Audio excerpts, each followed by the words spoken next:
Okay, we are back here on In the Huddle, and it's time to move on to our quarterback list that we are going to be wrapping up today. I mean, it's been a long list, 32 quarterbacks. We've been ranking them, section by section, and now it's time to complete the list. Okay, we are going 10 through 6 on this segment. Next segment after commercial, we're actually going to be doing 5 through 1. We are going to find out who is the top 32 quarterbacks in the NFL, according to Rea Leel and Zac here. So without further ado, Zac, I do believe you went first the last time. So I'm just going to give a little refresher about my criteria and who I got before we get to number 10 here. So basically, my list is as follows. I'm ranking the top 32 quarterbacks this year. For this season in particular, a lot of it is eye test. Basically, just watching you play, your capabilities, and can you at least win games? That is a big thing there. Projected starter. You have to be projected to be a starter. And also, I'm projecting you. So I'm projecting your stat line as well. So, maybe a quarterback that may be higher than where you probably think he should be, but probably that's because of the projections for this upcoming season. And there's a lot of factors that go into that team around you and just basically predictions for your team. So without further ado, to recap my list, at number 32, I had Sam Darnold. At number 31, I had Drew Lock. At number 30, I had Marcus Mariota. At 29, I had Tua Tagovailoa. At number 28, I had Jared Goff. At 27, I had Davis Mills. At 26, I had Carson Wentz. At 25, I had Jalen Hurts. At 24, I had Mitch Trubisky. 23, Daniel Jones. 22, Justin Fields. 21, Zach Wilson. 20, Trevor Lawrence.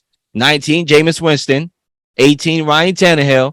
17, Trey Lance. 16, Mac Jones. 15, Matt Ryan. 14, Kirk Cousins. 13, Dak Prescott. 12, I had Kyler Murray. And 11, I had Derek Carr. And without further ado, it's time for us to drive off here to number 10. And there's a lot of backlash going on in the media right now because this quarterback wasn't in the top 10 on this little Buddha list that came out of the top 10 quarterbacks, and they left this guy out. And Clay, I have him at number 10, and that's Lamar Jackson. Look, I think Lamar Jackson, I look at him at times and I feel that he is the best quarterback in the NFL at times. When I watch him play, his ability to take over the games that he plays in, and he wins his way. A lot of people want him to be this pocket passer. I would love to see it when the running game fails. I always think that you should play to your strengths, but if your strengths is being taken away, then you have to be like a chameleon and camouflage and do something else. So that's where I would kind of just be in the middle where it's like, all right, my man, when I'm going to see this playoffs when it comes to you and actually making those throws on the football field. But the guy's still box office. He's still ultra talented, and you can't coach a broken play. You can't coach it at all. He's a walking turbo stick. Okay, and he always has the makings to get better. You look at Lamar Jackson, he always put in the work every single off season, even back to his days in Louisville. Now, the only few things that I'll probably say that worries me about Lamar Jackson is when you look at last year, at one point, I was saying this guy's the MVP. Then we end off the season, and I know his season, fell short, so he couldn't really combat this little stat here, which was 16 touchdowns to 13 interceptions. Okay, there was a stretch back in 2020 where they lost 4 out of 5. Okay, now they finished that season strong, but it's about the consistency when it comes to not only Lamar, but the Ravens in general. Can they be more consistent? Can they win on a consistent basis? Can they win the big one? That's my biggest thing. But I think they did a good job this offseason, O-line protection for Lamar Jackson.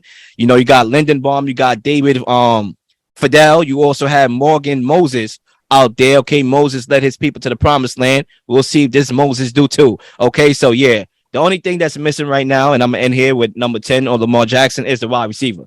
You didn't literally replace Marquise Brown. It's like you forgot that you traded the guy. Now, I know this guy, Rashard Bateman, is supposed to be the real deal, but now you're talking about a number 1 corner on him. Somebody else is going to have to step up. I'll be interested in seeing who steps up. So I got Lamar Jackson at number 10. At number 9,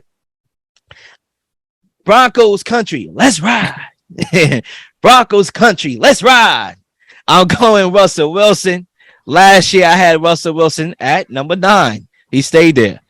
You see, he's a pure thrower of the football. Throws one of the best deep balls I've ever seen. Literally, he's very accurate. Always been an accurate quarterback. And he outgrew the outdated philosophy that was Seattle. Now he's going to a scenery where there's a lot of weapons. There's weapons on both sides. The defense is a top 5 defense. The offense could be a top 10 offense, and now the ball's going to be in his court to let him cook. They're going to run the offense through Russell Wilson. He is the offense. And as a quarterback, you like to hear those words, but with those words come responsibility. When Pete Carroll said, okay, I'm going to put my pride aside and allowed you to cook for a stretch, playing MVP like football, then he started turning the ball over. We're going to see Russell Wilson outside of a situation where there's no Legion of Doom. You're not under Pete Carroll no more. You're your own grown man. Okay, you mature. You moved out of your parents' house. You're doing your own thing. Can you survive on your own? We'll see this year. The only reason why I have him this low, and when you're top 10, you're top 10. I don't think that's any shots. But the reason why I have him at number 9 is because he still got to develop chemistry with his new guys, and that division is tough. All right, good luck to all those teams in the AFC West because it's gonna be a dogfight there. At number 8, yep.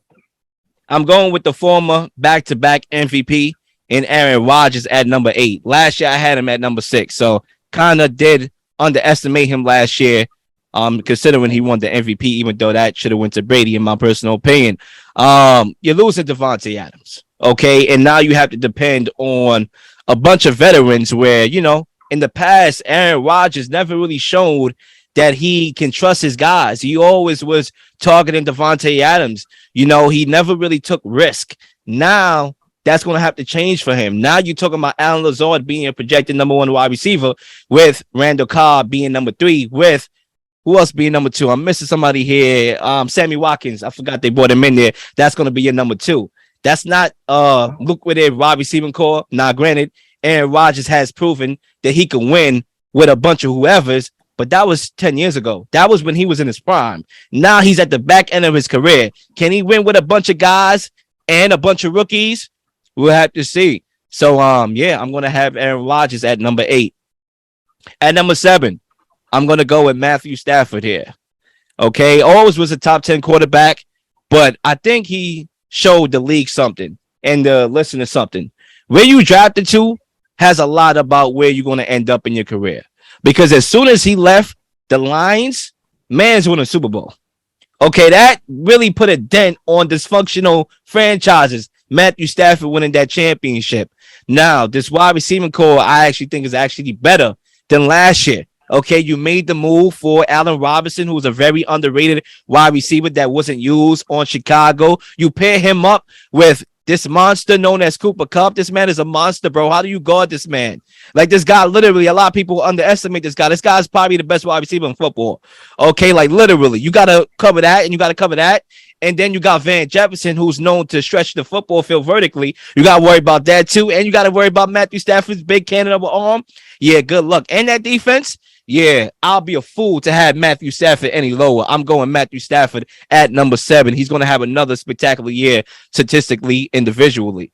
At number 6, this is where it gets interesting for me because we don't know how many guys or how many games, how many games.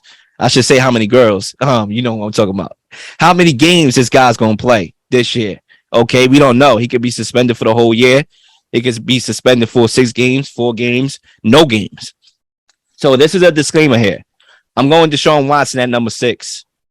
Obviously, the legal situation will make my list look good or make it look bad.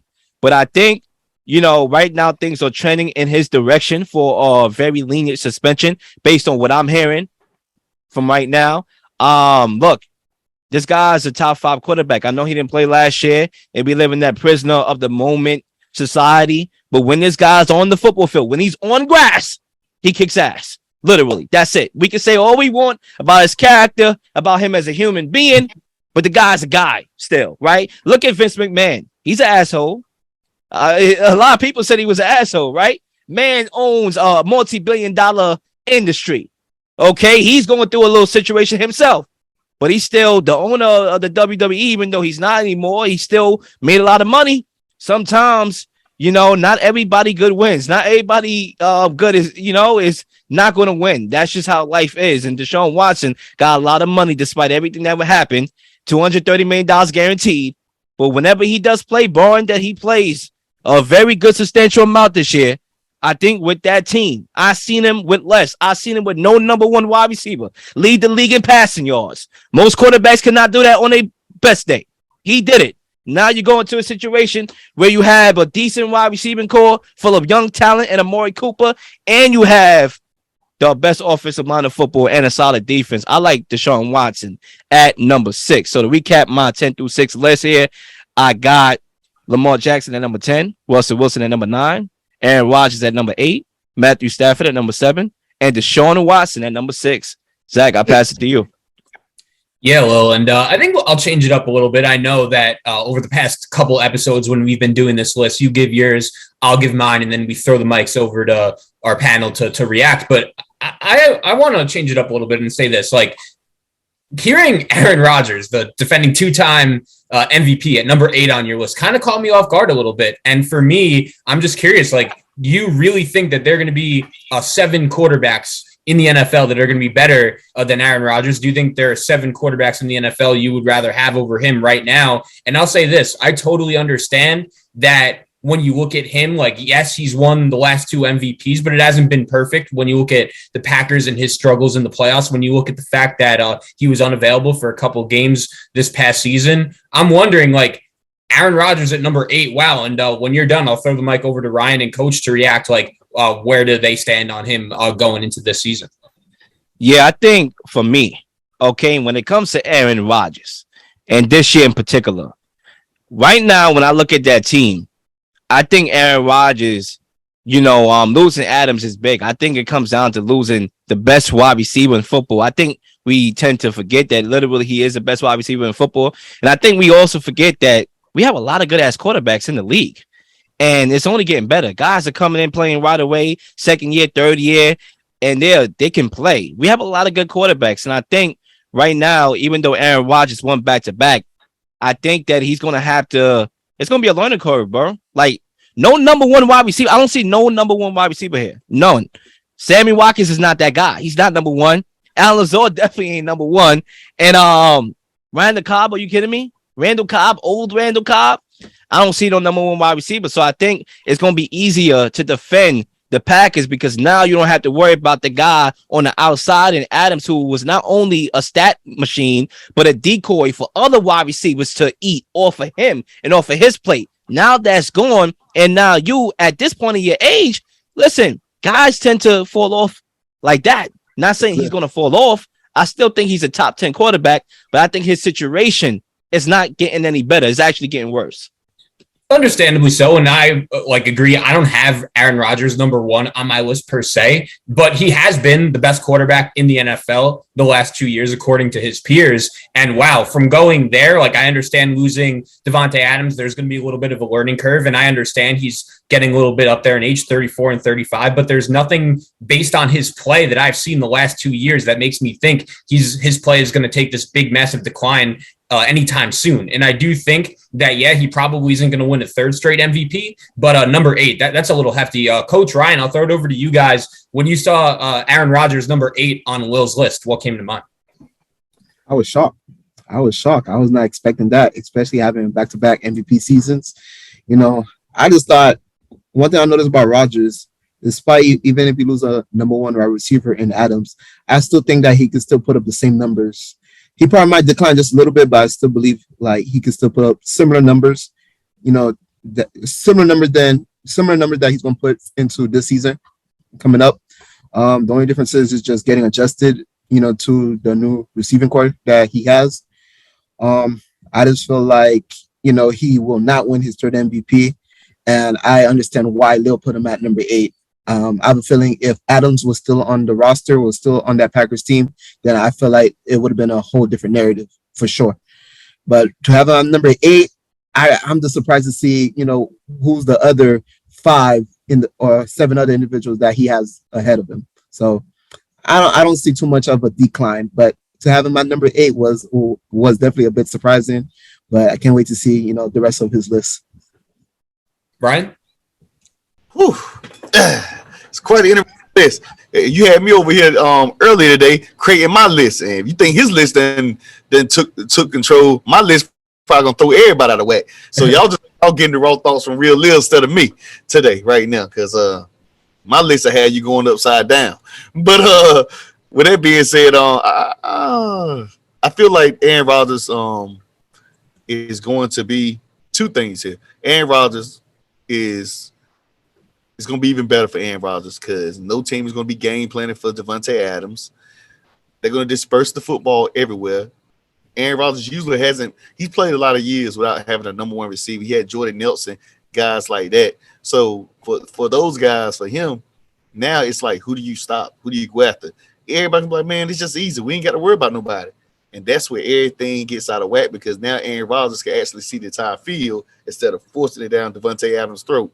Not saying that that's not a good thing to do because Devontae Adams is really good. So that's one part. I mean, so I feel like he's going to put up a lot of numbers, huge numbers, probably win the MVP, like Coach said. They'll make the playoffs.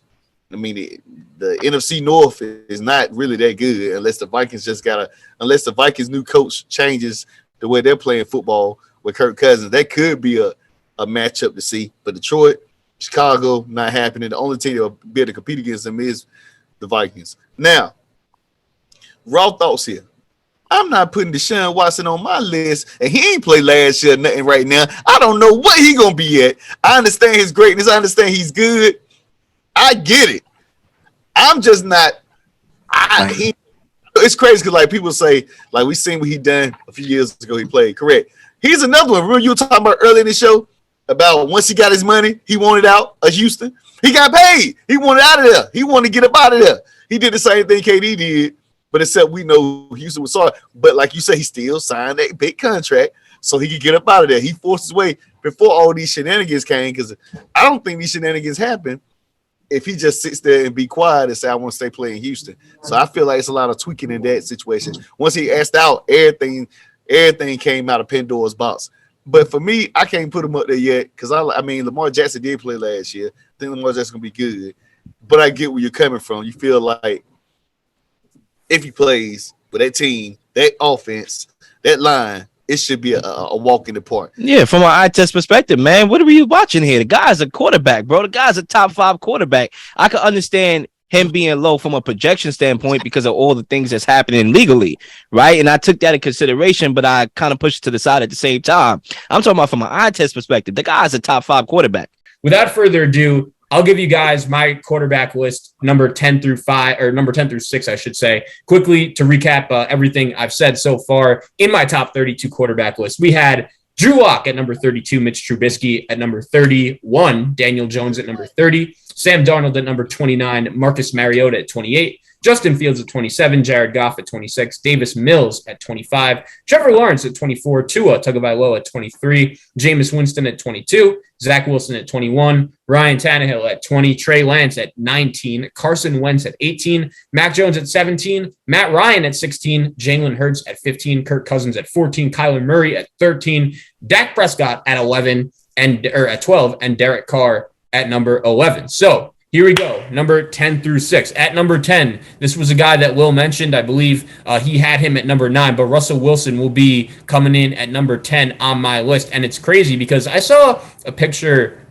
of Russell Wilson the other day. It looked like he was on some family vacation, some cruise, and he looks pretty big, and he's getting up there now. He's about 30, 31 years old, and he's been known as one of those guys who's always taken his body really seriously, but sometimes it just hits you where, okay, your metabolism starts to slow down, and I'm not going to overreact to that one picture. It's whatever, but what I am going to react to is last year, for really the first time in his career, Russell Wilson looked a little bit slow on the field, and he struggled with injuries. The season just spiraled off the rails for Seattle. It was clear that he didn't want to be there anymore, but I do see a lot of people putting the Denver Broncos up there in terms of possible Super Bowl contenders to come out of the AFC. And I'm not particularly one of those people, just knowing all of the new talent he has, knowing, or not knowing, I should say, what and how they're going to react to playing in big games. And I don't know about Nathaniel Hackett as a head coach. Russell Wilson is a guy that has accomplished a lot in his career. He is a Hall of Fame player, but right now he's a guy that I am not particularly that high on going into this season. He could prove me wrong, but the AFC West is very tough. I'm not too high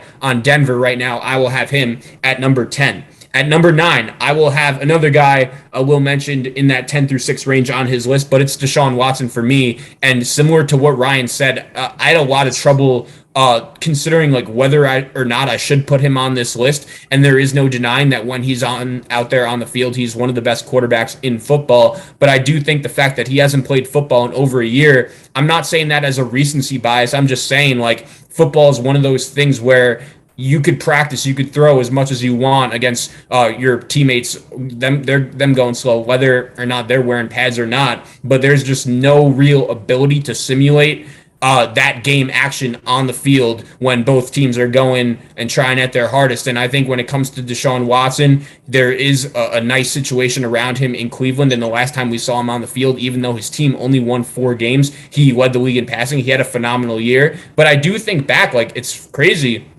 That Texan team, and that was Deshaun's best season, they played a game in Cleveland, and the offense was just completely shut down. And one of the minor concerns I have about Desean Watson is he has been a guy that has played in great weather throughout his career, whether it was at Clemson playing down south in South Carolina, whether it was with the Houston Texans playing in a dome, and Cleveland. And when you get into October, November, December, that wind is crazy. It snows a bunch. We know the Browns have built their team primarily through offensive line, through running the football, but I do wonder, especially right away, if Desean Watson is going to be able to return back to that form. I'll have him at number 9 on my list. At number 8 on my list, another guy Will mentioned, and that is Matthew Stafford of the Los Angeles Rams. And I give Matthew Stafford a lot of credit, finally coming through, winning that first Super Bowl of his career last season with the Rams. He finally found a situation with Sean McVay and all of the talent around him with the Rams that was really good. Suited him well, and he took advantage of it. And I'm curious to see what exactly the Rams do for an encore. They were in the news a little bit throughout the offseason, but for nothing controversial, but nothing that really had to do with anything like good with football either. Like Aaron Donald, there are rumors around his retirement. Sean McVay gets married and OBJ crashes the wedding. Just little stuff like that. I guess the point is, like, I don't know if the Rams are as focused and as locked in on trying to win a Super Bowl as they were at this time last year. And that happens when you win a championship. They call that the championship hangover. But yeah, Matthew Stafford checking in at number 8 for me on my quarterback list. At number 7, this is the guy that I had a little bit higher than Lil did, but Lamar Jackson comes in at number 7 for me, and I'm just a huge fan of this guy. He's someone that could be my team's quarterback any day of the week. And I just know that he's reliable at the quarterback position. And anytime he goes out there on the field, he's going to win your team a bunch of games. And last year, everything went wrong for Baltimore. Even Lamar got injured. He only played in 12 games, but still he was able to find a way to win a handful of games for the Baltimore Ravens when their whole team was hurt. And this year, they're going to be healthy. They're going to be back. They're going to be ready to go. And Lamar's won an MVP. I understand he's had his struggles in the playoffs, but I think knowing the Ravens and the way they're run and the kind of coach that Coach John Harbaugh is, this organization is just always in a good position to win. They're run well. And yeah, I'm expecting big things from the Ravens this year. I know there's some talk, some controversy around Lamar Jackson, whether the Ravens should even commit to him long term. If I'm the Ravens, I'm feeling great offering Lamar Jackson anywhere close to the contract that Josh Allen, any of those guys in the top range. Like the Deshaun Watson contract's a little much, but the Dak Prescott contract, if you want to offer him that, I would feel more than happy giving that to Lamar Jackson. And he's just a guy that when he's on the field, he's going to find his own ways.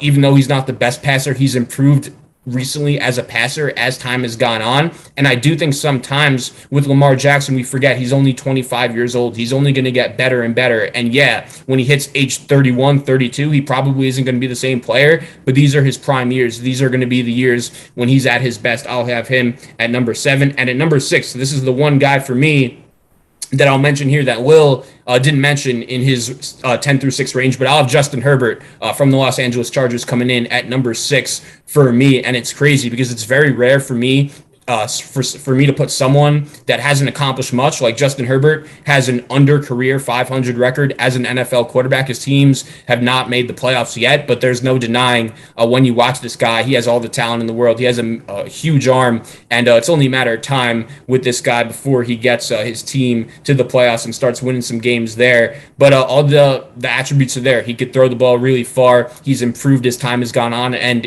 in the NFL, like with a bigger field with better weapons, he's clearly shown that higher ceiling that he didn't really show too often dating back to his college days at Oregon. I have my questions about the Chargers this season. I don't know if Brandon Staley's the right guy to lead them, but there's no doubt he's going to have a chance to win mostly every game with Justin Herbert on his side. And to be honest, I say this all the time, but I still don't know how the Chargers didn't make the playoffs last year when they had an elite quarterback in Justin Herbert, but their defense just fell apart, and they have a defensive guy as head coach, and they got blown out by the Houston Texans and the Raiders that last game. I still don't know how the Chargers lost that game when Herbert literally put the team on his back, but his coach went on a 4th and 1 from his own 20-yard line. That cost them a playoff spot. Just super unfortunate. Herbert deserved to be there, and if he would have gotten there and won some games, there's a chance he's in the top 5 in this list. But yeah, I'll have him at number 6. So to recap, I'll have Russell Wilson at number 10, Desean Watson coming in at number 9, Matthew Stafford at number 8, Lamar Jackson comes in at number 7, and Justin Herbert comes in at number 6. So, Coach, I'll throw the mic back over to you. I know you hit on Aaron Rodgers. Ryan hit on Desean Watson, where he had him on Will's list. But, Coach, when you look at my list, anything that stands out, or even when you look at Will's list again on anything other than Rodgers in that 10 through 6 range? When I look at your list, right, I noticed that you have Lamar Jackson above Desean Watson. You have Lamar Jackson above Russell Wilson. I'm not taking anything away from Lamar Jackson as a quarterback. You know, this guy proved time and time again he could be an elite quarterback. He has not shown me anything as a passer yet. You feel me? Like, I've noticed that the Ravens' whole offense is a run-based offense, but I've yet to see, like, the Ravens expand the offense, like, to a way. I'm not saying be pass heavy per se, but that, like, you know, use a receiver.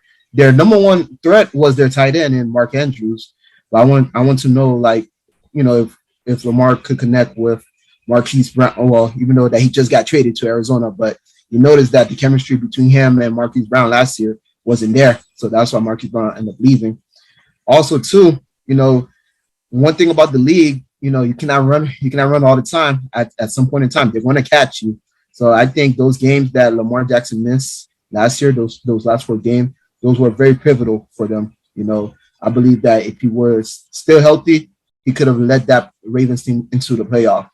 But I'm just scared right now, like, Lamar, he will use too much of his legs, and it's going to get to the point where, like, you know, he won't be as doable, you know, by 30. You feel me?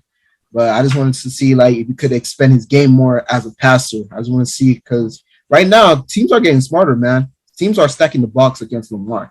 It's like right now, I don't see any teams going to change their defense for Lamar. I believe they're going to stack the box. But I feel like Lamar could just expand his game, become more of a passer. And I believe that, you know, the narrative will change. That's it.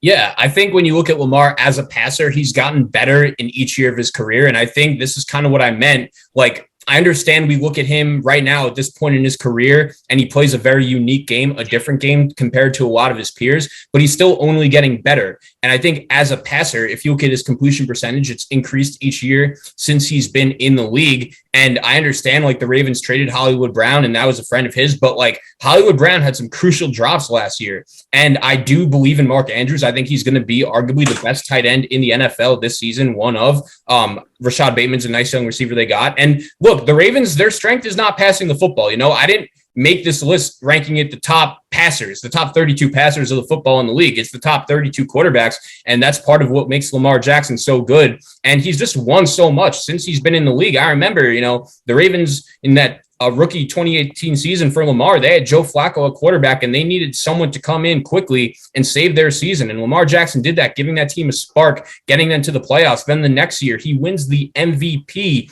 and he played in 15 games. He sits out 1 game because the Ravens already clinched up everything. They clinched up the number 1 seed, and then he comes back and plays another 15 games the following year, leads the Ravens to the playoffs. And once again, last year, everything went wrong for the Ravens. Like everything that could have gone wrong went wrong, and they still found a way to win 8 games. And I think this is going to be a real season for him to bounce back playing for that contract, to show everyone how good he is and why he's one of the best quarterbacks in the league. He's just a guy I know that when he's my quarterback, I'm always going to have a chance to win. And I'm a Lamar Jackson guy. I mean, I'm going to keep this very, very short, under 1 minute, so I could pass it to my guy Ryan to respond.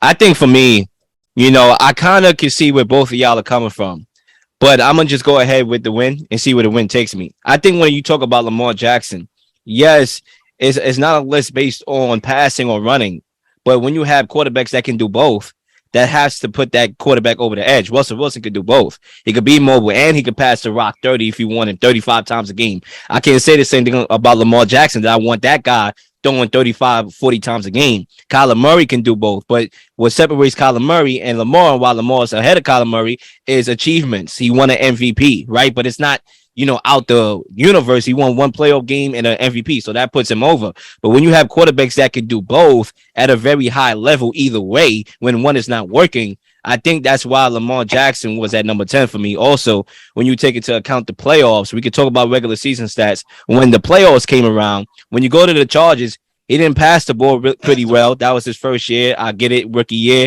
I cut him slack there. When you talk about the Bills 2 seasons ago, that was a terrible game from Lamar Jackson. Terrible game. He did not beat them passing. The one playoff game that he won against the Titans was strictly running the football, just taking over the game with his legs. So come playoff time, can he pass? Got to see it.